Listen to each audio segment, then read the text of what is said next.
What up gang Malaysia, Indonesia, Singapura, Brunei. Assalamualaikum, it's your boy Kimis Coverto and welcome back to my channel yang semestinya hanya akan borak berkenaan dengan One Piece. Dan kali ini dalam segmen KS Question Corner, aku nak jawab satu soalan daripada nakama kita daripada komen KFC. Kata tanya soalannya, boleh tak nak tahu kenapa Kaido tak datang dekat Marineford?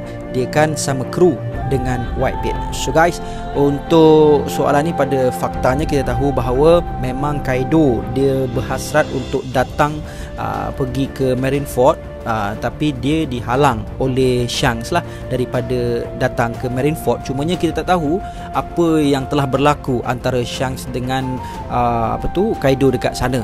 Dia halang dekat sana tu dekat mana, dekat Wano ke ataupun dekat mana-mana persimpangan, bukanlah macam on the way Kaido daripada daripada Wano nak pergi ke Marineford, dekat situ lah di pertengahan jalan tu Shanks halang dia ke, ataupun Shanks terlebih dahulu berkunjung ke Wano untuk menghalang Kaido daripada menyertai Marineford lah. Itu fakta dia yang kita tahu. Shanks telah menghalang Kaido daripada datang ke Marineford. Seterusnya Shanks sendiri datang ke Marineford untuk menghentikan peperangan dekat sana. Kalau tanya aku, apa yang menyebabkan Kaido tak jadi datang? Adakah sebab Shanks berjaya untuk kalahkan Kaido? Sebab kalau kita tengok dari segi senioritism Kaido ni lebih senior, sebab even dekat God Valley pun Kaido dah jadi lanun yang lebih tua lah. Masa God Valley Shanks masih lagi bayi. So takkanlah Shanks ni dia takkanlah macam mana nak cakap Kaido ni dengan mudah nak kalah dengan Shanks. Melainkan sebenarnya aku ada dengar teori daripada nakama kita aku ada baca teori daripada nakama kita dekat ruangan komen yang mengatakan berkemungkinan Shanks ada bagi tahu dengan Kaido. Dia cakap yang tak perlulah datang ke Marineford, aku sendiri akan bereskan situasi dekat sana dan kau duduk kat sini. Aku tahu hasrat kau adalah untuk mendapatkan lawan yang berbaloi untuk kau berlawan kan. Jangan risau, orang itu akan datang dekat kau. Dia adalah seorang budak, dia akan datang dekat kau, dia akan mencabar. Sebab kita boleh tengok Kaido ni dia tahu soal Joy Boy. Dia beritahu dengan King yang kata nanti akan datang tu masa Joy Boy lah yang akan mengalahkan aku. So ternyata Joy Boy itu telah pun datang, dan yes, memang Joy Boy pun yang mengalahkan Kaido, tetapi dalam sosok tubuh yang lain lah, bukan Joy Boy yang original.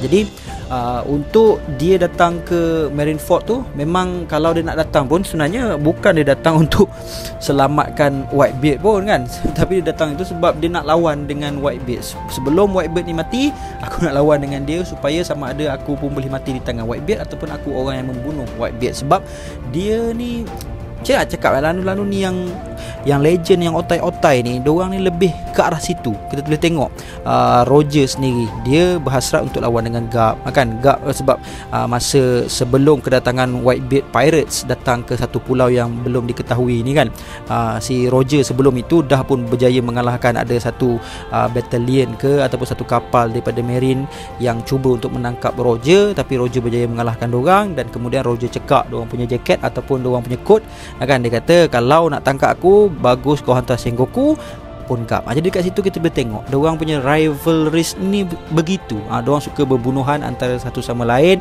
ataupun cabar-mencabar antara satu sama lain untuk showcase diorang punya kekuatan. Jadi begitulah keadaan di sini.